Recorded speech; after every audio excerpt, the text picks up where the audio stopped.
Karkaduogi studio karka anka koda Felix japuonj iyudo thuolo mar winjo gina jagoro bendo wacho karkacha gimanya bendo wacho retooling ni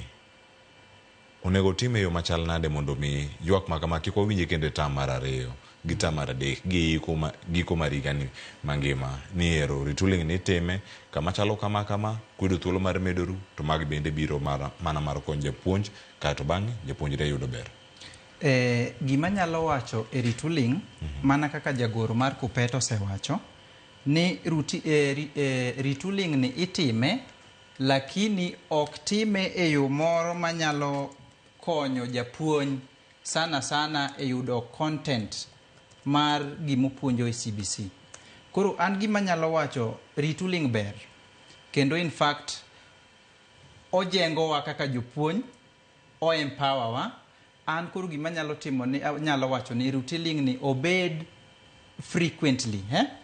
nikech inyalo yudo ni sani nitie jopuonj mang'eny kata matiyo e intern ma ondike e intern pok omigi thuolo mar dhi e retooling ni. Koro retooling ni en gima kokel to mondo mi jopuonj duto te ma okete e junior secondary school kacha mondo mi thuolo mar dhi e tiegruogno kaeto obed advanced. We mana puonjwa maybe kaka inyalo timo preparation skimming ang'o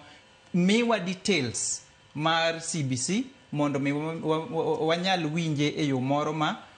oyangore kabisa osink kuomwa mondo mi sama wadhi e class kacha wabed ni wanyalo miyo nyathi content mowinjore kode kaluwore gi somo mar CBC. Kiwacho